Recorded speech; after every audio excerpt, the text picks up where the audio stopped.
Olá, pessoal! O avanço do coronavírus no Brasil coincide com o calendário das eleições municipais. O adiamento vem sendo discutido, mas, por enquanto, o TSE não considera a possibilidade. O mundo político hoje vai discutir o que significa adiar eleições e, se não adiar, o que pode acontecer. Eu vou conversar, então, sobre eleições e coronavírus com o cientista político Lúcio Renaud, que é professor associado do Instituto de Ciência Política da UNB. Professor, muitíssimo obrigada por nos atender. Muito obrigado, o prazer é todo meu. Professor, quais são as implicações dessa coincidência de calendário com a crise do coronavírus? Veja, eu acho que nós precisamos ter em consideração aqui um quadro comparativo, internacional, um pouquinho mais amplo, para a gente entender como é que essa discussão está sendo travada em países que estão enfrentando o mesmo dilema, tá? Isso nos ajuda a entender um pouco quais são as nossas opções, ok? Então, já agora, em março, fevereiro, abril, nós estamos vivenciando em países como França, Irã e o próprio Estados Unidos, situações delicadas com relação aos seus processos eleitorais. A França realizou um primeiro turno de eleições para prefeito, com um grau de comparecimento muito baixo, e adiou o segundo turno por conta do medo, não é, do contágio com o coronavírus durante o processo eleitoral. Então, as eleições lá foram adiadas. No Irã foi feita a eleição, mas com um comparecimento historicamente muito baixo.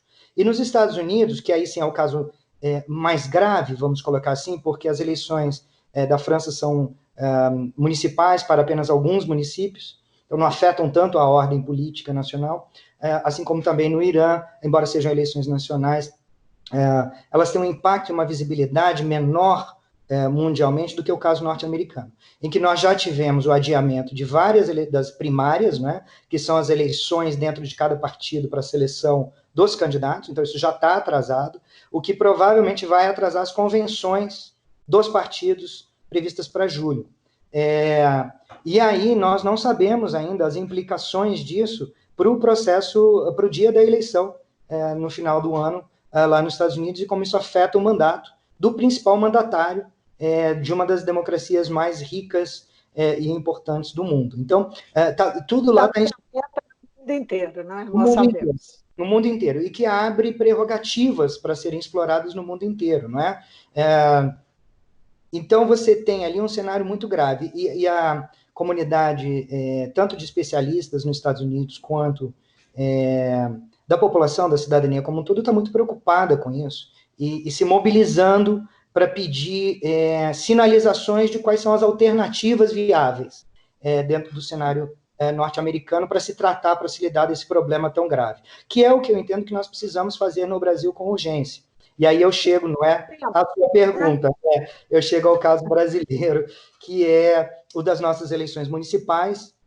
São eleições, não é a nível local no Brasil, mas que afetam todos os nossos municípios e elegem prefeitos e vereadores. Então, são eleições muito importantes, com impacto nacional também muito grande. Há uma coincidência dos tempos do calendário eleitoral e dos processos de contágio, não é, do vírus, segundo o Ministério da Saúde, segundo as previsões do Ministério da Saúde. Então, tem uma convergência dessas duas expectativas. E isso gera um problema que nós precisamos enfrentar, que é decidir o que nós fazemos com as nossas eleições. O calendário eleitoral no Brasil já está em andamento, né? Nós já tivemos, e vamos ter agora em abril ainda mais, uma série de datas que implicam em escolhas individuais dos políticos. Decidir qual partido vai se filiar, decidir sua residência eleitoral. Aquele que esclarecer, de alguma forma, a pandemia, o isolamento social já criou alguma dificuldade para esse calendário? Ele já está prejudicado ou não? Não, eu não diria ainda que ele está prejudicado, mas ele já afeta decisões individuais de pessoas que querem se candidatar. porque agora em abril elas precisariam se desincompatibilizar dos seus cargos. Isso é grave dentro do executivo, né? A pessoa vai abrir mão do seu salário nesse período para ver se vai concorrer ou não em outubro, sem saber se vai ter eleição ou não. Então, entende que isso é impor a um cidadão uma decisão sobre a qual ele não tem nenhum controle num momento de grave crise nacional. Então, agora, 15 de abril, que é quando encerra-se esse processo, os questionamentos e a ansiedade da classe política que ocupa cargos no executivo vai crescer muito, porque as pessoas vão ter que tomar decisões com incerteza, né? Sem informação completa. Então, já começa a afetar. Afeta no nível individual, mas afeta também no nível partidário, tá? Porque aí os partidos vão ver quem que vai poder se candidatar ou não. Então, muda o jogo, certo? Agora, quem decide? Só para a gente encaminhar essa questão de quem decide. Passa pelo Supremo Tribunal, pelo TSE, né? O Tribunal Superior Eleitoral, a ministra Rosa Weber, que preside o tribunal, já se manifestou, disse que cada coisa a seu tempo e que ainda não é hora de decidir. Mas essa é uma decisão que passa só pelo TSE ou o Congresso vai ter que também tomar uma decisão? Como é que funciona? Não, perfeito. Vai haver adiamento ou não, não é? Claro. Deixa eu só concluir um ponto sobre o calendário, porque talvez isso nos ajude a entender um pouco da postura do TSE nesse momento. De fato, os eventos de campanha que envolvem aglomeração de gente, né, porque a campanha envolve isso, o contato físico, o corpo a corpo, que é ideal para a transmissão do vírus e que não pode ser feito em processos de isolamento social, ok? Então, vamos supor que até abril, maio, as ações do calendário possam ser feitas individualmente ou à distância, sem serem prejudicadas enormemente. Eu tenho ressalvas com relação a isso, que foram aquelas que eu te expus sobre a decisão do candidato se desincompatibilizar ou não de um cargo público e abrir mão, portanto, do seu salário no momento de crise. Eu acho que isso já está comprometido. Agora, coletivamente, é inviável pensar em convenção partidária no ápice, não é, da crise, porque aí convenções partidárias são ajuntamentos de pessoas. Até mesmo... Nem o Zoom funciona, né? Imagino que nem o Zoom funciona para determinadas convenções, às vezes são... Não, exatamente não, porque os apoiadores vão, enfim, todo o processo de... Em maio você já tem decisões que são coletivas, que têm a ver com financiamento coletivo da campanha, então as pessoas precisam se organizar. E depois, obviamente, uma vez a campanha iniciada, você tem o processo da campanha, que é impedido pelo processo de isolamento. Então, eles são completamente contraditórios. Tá? Agora, eles só correm mais para frente. E aí eu chego, eu sempre demoro um pouco, mas eu chego nas suas respostas. A gente chega no TSE. E o TSE está tomando essa medida. Eu acho muito precavido demais, tá? No sentido de esperar para ver o que vai acontecer. Nós não temos mais tempo, como eu disse para você. Os eventos já estão se desenrolando. Eles já foram convidados a se manifestar oficialmente. E aí, não cabe ao TSE mudar a lei, certo? A lei estabelece que as eleições são em outubro, é uma lei constitucional. Então, você vai ter que ter a participação do Congresso nessa discussão, e ela já está... Teria que provocar o Congresso. Certamente, porque você tem que mudar a data é constitucional, então tem que ser PEC, tá? E essas discussões, elas já estão em andamento, tá? Elas já estão ocorrendo. A mobilização em torno dessa temática, vinda de diversos partidos, ela já está ocorrendo com propostas de adiamento dessas eleições para 2022 e, portanto, prorrogação de mandatos dos atuais prefeitos e vereadores. E aí é importante a gente distinguir adiamento e prorrogação de mandato. É uma coisa que eu acho que é importante. Justamente, porque são coisas diferentes, mas um é decorrência do outro, não é? Não há dúvida. O que feito um adiamento, se implicar em prorrogação de mandato, o que pode acontecer? O que isso implica para a nossa normalidade democrática, não é? Para o processo eleitoral, para a respeitabilidade do processo eleitoral? Como é que você vê isso? Veja, só falar uma coisa antes sobre o TSE, né? Então, não cabe ao TSE definir a data, mas cabe ao TSE gerenciar as eleições e observar a sua legalidade, ok? E o calendário já está em vigência, então o TSE tem que ser provocado a se manifestar. Eu acho que seria importante o TSE publicamente iniciar uma discussão e liderar uma discussão, que é a essa instituição que cabe, né, essa tarefa, no sentido de nos deixar muito claro em que momentos, em que condições, em que situações o processo eleitoral poderia e deveria ser interrompido. Em que situações ele não precisa ser interrompido. Tá? Então, nós precisamos ter um plano. Quando eu estou falando de um plano para lidar com essa emergência, é nesse sentido. A gente precisa definir aí parâmetros que orientem o processo de decisão na Câmara e no Senado, no Congresso Nacional, melhor dizendo, sobre as questões das datas. E aí eu chego na sua pergunta sobre a questão da legitimidade.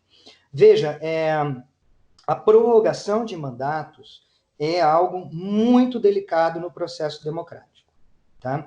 E ela não pode ocorrer de forma arbitrária, e ela não pode ocorrer de forma oportunista. Por isso que é importante ter um plano para lidar com isso, um plano transparente. A necessidade do protagonismo ser do Tribunal Superior Eleitoral.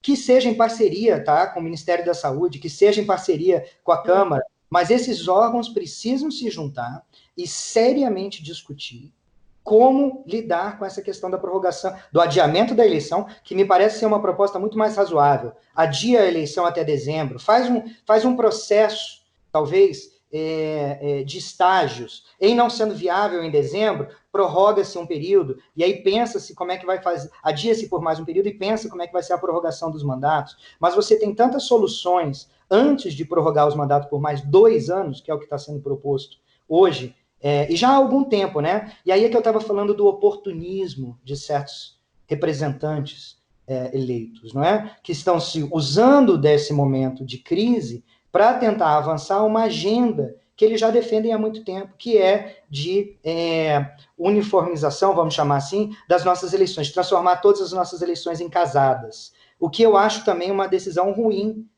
para o eleitor. Tá? E aí esse é um outro tema que está associado com a sua discussão sobre as eleições gerais municipais numa... Que é a proposta. Eu acho essa solução talvez a melhor possível para do ponto de vista do eleitor. Mas antes, eu acho que a prorrogação... É um cenário mais pesado, confuso, para ele fazer escolhas. Perfeitamente, exatamente isso. Tá? Mas deixa eu só falar uma coisa antes sobre a sua pergunta, que é essa da prorrogação dos mandatos. Ela precisa, por ser um tema tão delicado e tão central para a democracia, ela não pode ser feita de forma assodada. Ela não pode ser feita da noite para o dia, porque senão ela ganha áreas de golpe, ela ganha áreas de oportunismo daqueles que estão no poder hoje. E uma medida como essa, ela tem uma chance grande de avançar, porque ela, de certa forma, interessa a todos os partidos, porque mantém a esses partidos seus poderes estabelecidos nos municípios, tá? Então, ela tem uma chance, apesar de que vai encontrar resistências, porque nós temos, normalmente, historicamente, na Câmara dos Deputados, em torno de 20% dos deputados concorrem a prefeito. Eles não vão querer abrir mão de concorrer a prefeito, tá? Então, por outro lado, também, os deputados, eles têm uma ligação muito forte com os prefeitos, no sentido de que eles apoiam os prefeitos, e os prefeitos os apoiam, né, em cada processo eleitoral. Então, isso pesa também na hora de decidir sobre dentro do Congresso Nacional, não é? Pesa sim, mas repare que por um deputado hoje é muito mais conveniente a eleição para prefeito no meio do mandato, em que ele não perde o seu mandato de deputado federal, do que lá no futuro, quando ele vai ter que escolher se ele vai concorrer à reeleição ou a prefeito. Então, do ponto de vista estratégico da classe política, dentro da Câmara dos Deputados, principalmente, no Senado são menos os senadores que concorrem a prefeito, mas existem também, tá? Mas dentro da classe política, isso não é um cálculo estratégico que otimiza sua carreira, porque vai obrigar essa classe política a daqui a 2, né, na próxima eleição, a ter que escolher um cargo ou outro, e se perder a eleição, se perde o mandato. Então, eu não acho que isso é uma discussão fácil de ser aprovada na Câmara por conta desse elemento. Agora, ela tem uma chance, sim, porque, de certa forma, ela atende os interesses de todos que têm cargo eletivo hoje. Contudo, eu acho que ela é ruim para o eleitor, que eu acho que era o que a gente podia conversar. É justamente, era aí que eu queria chegar. Perfeito. Um adiamento da eleição, por um lado, eu estou aqui fazendo uma pergunta que é um pouco uma tese. Por um lado, obstrui a discussão do interesse municipal, né? Porque está prejudica o debate, né? Agora, por outro, ajuda no sentido de, aí, na verdade, não é o adiamento, mas é o contexto de pandemia do coronavírus que está fazendo, digamos, criando um protagonismo aí dos entes da federação.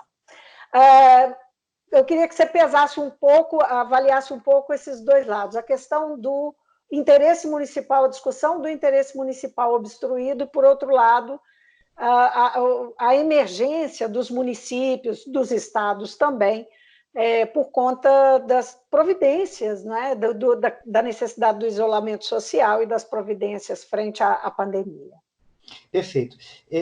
Eu acho que o seu ponto, a sua tese, Vivian, é uma ótima tese, no sentido de que as eleições municipais, ao serem conjugadas, não é, com as eleições estaduais e federais, perderiam proeminência e, portanto, o debate local ficaria prejudicado.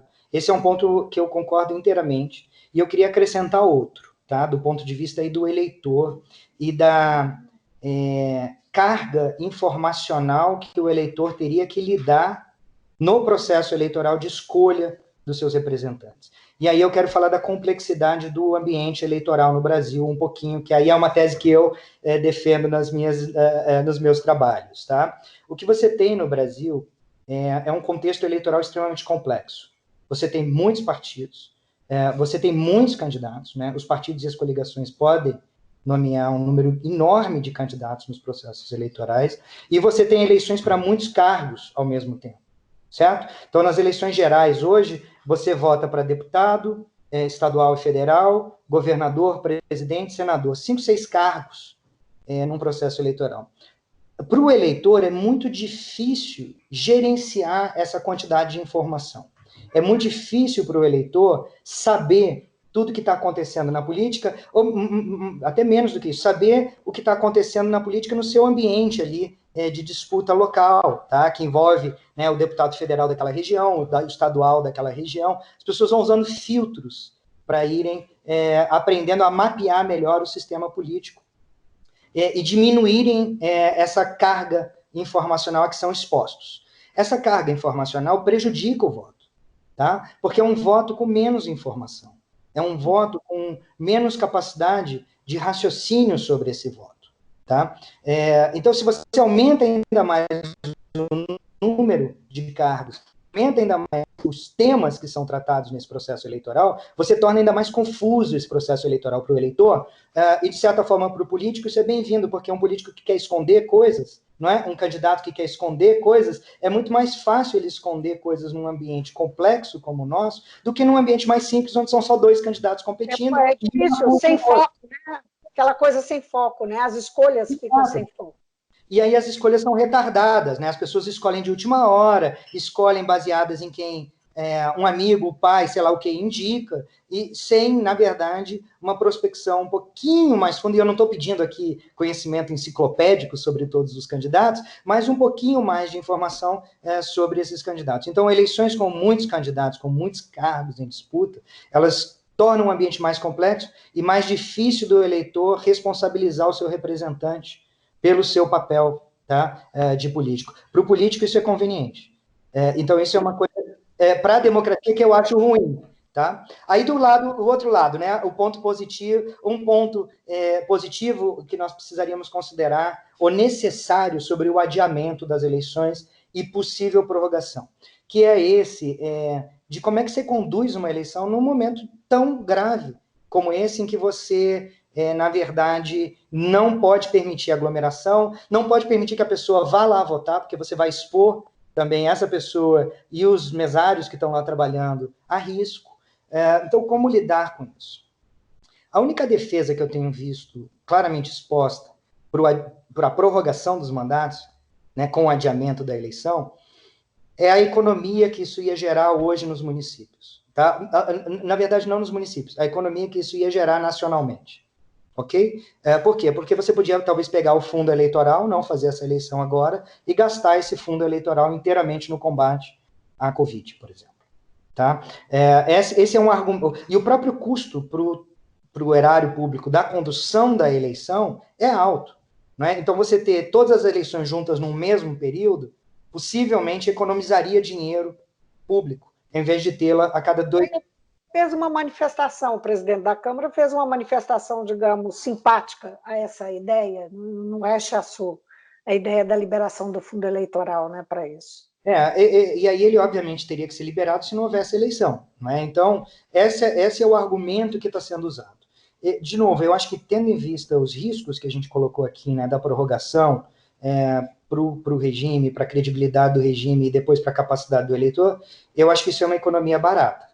Tá? Eu acho que economizar na eleição é errado, eu acho que você precisa, talvez você possa reduzir o custo da eleição, tendo em vista, talvez, que ela seja feita de uma forma diferente nesse processo eleitoral, então talvez reduzir o custo da eleição pode ser interessante, reduzindo, né, o fundo eleitoral de financiamento de campanhas, isso pode ser uma possibilidade a ser discutida, mas eu acho que a gente deveria começar a pensar também, e aí a gente precisa ser audacioso também nesses momentos, e começar a pensar em outras modalidades de voto, que não o presencial.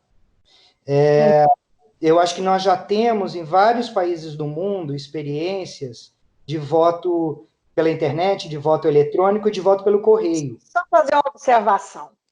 Nós temos visto no Brasil, nos últimos anos, uma discussão assim, de colocar em dúvida, não é? Que começa lá ainda com Aécio Neves, em 2014, colocando em dúvida o resultado das eleições. O presidente Jair Bolsonaro, às vésperas das eleições, durante a campanha dele, fez a mesma coisa, que era um discurso que a gente não ouvia, não é? Antes desses episódios. Isso criou uma percepção e uma discussão sobre a lisura do processo. Dá para, nesse ambiente, falar nisso, a eleição à distância? Claro, eu acho que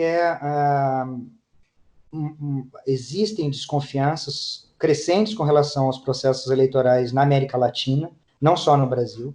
Tá? O caso da Bolívia nos deixa isso muito claro recentemente, em que a eleição foi suspensa, não é? Vai ser chamada nova eleição por conta dos indícios que agora estão sendo discutidos, não é? Se verídicos ou não de fraude.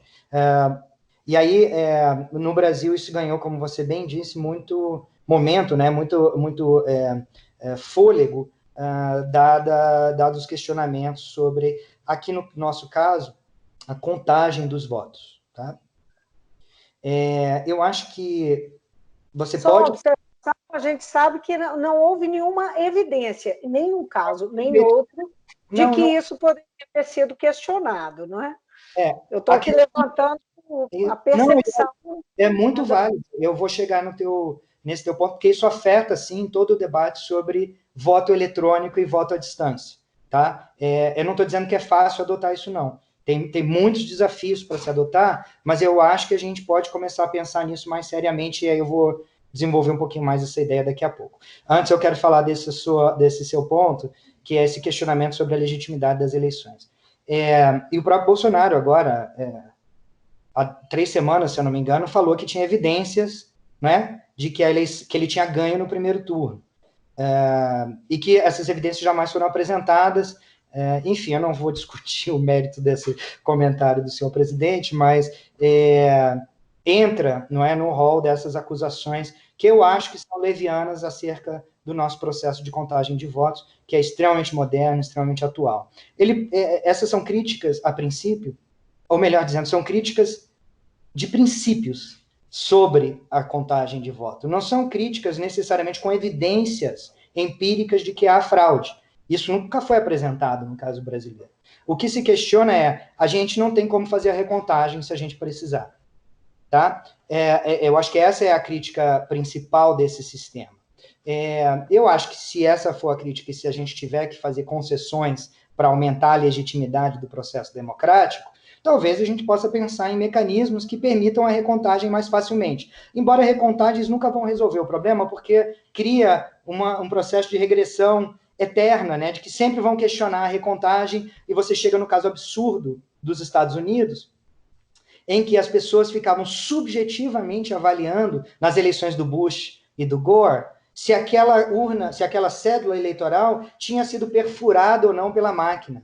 Então, eles chamavam das células grávidas, porque tinham uma barriguinha e não tinham sido perfuradas. Então, veja o grau de loucura, né? Que é o grau maior de subjetividade que você tem na interpretação de um resultado eleitoral que tem que ser zero. Você não tem que ter subjetividade nenhuma em interpretação de resultados eleitorais. Isso tem que ser automático e sem intervenção humana. E o nosso sistema é o extremo disso, porque ele não tem nenhuma intervenção humana, não permite nem a recontagem. Eu estaria aberto a discutir mecanismos que permitissem a recontagem se isso reduzisse as críticas ao nosso sistema de voto. Agora, falando do voto eletrônico, né, que é essa questão controversa, eu admito que eu estou levantando... que nosso tempo agora ficou curto. Vamos. Veja, ele já é implementado em diversos países do mundo, tem diversas modalidades diferentes de fazer, mas tem diversos desafios, né? Um óbvio é como é que você faz para resguardar o voto secreto quando ele não é feito num ambiente público, né? Que é o da urna. Né? A gente vai num ambiente público e vota, e ali a gente tem a proteção do voto secreto. Como é que você faz isso de casa? Não como é que você assegura que esse voto não está sendo fraudado? Que é outra pessoa votando por mim dentro da minha casa, tá? Com meu celular, fotografado. A gente vai... É um desafio, tá? Não é que não existam soluções. Existem soluções, sim. Não são soluções baratas. Porque se você vai pensar em voto eletrônico, você tem que pensar em acesso universal à internet, tá? Para rico e para pobre. Senão você aprofunda a desigualdade, porque o pobre não vai ter acesso a esses mecanismos eletrônicos. Você tem que assegurar algum tipo de proteção à individualidade na hora do voto. Talvez aí uma assinatura eletrônica, não é? Aquelas que a gente contrata em cartórios para acessar nosso CPF, fosse um caminho, mas isso custa dinheiro e teria que ser produzido pelo Estado e distribuído. Então você teria que repensar todo o padrão de investimento que é feito hoje para permitir um avanço no nosso processo democrático. Eu acho que esse é o tipo de investimento que vale a pena. Tudo que envolva a melhoria das nossas práticas democráticas são investimento, não são gasto. Professor Lúcio Renaud, foi um prazer. Muito obrigada por nos atender. O prazer foi todo meu. Estou à disposição. E fique com saúde. Nós todos. Até uma próxima. Até a próxima.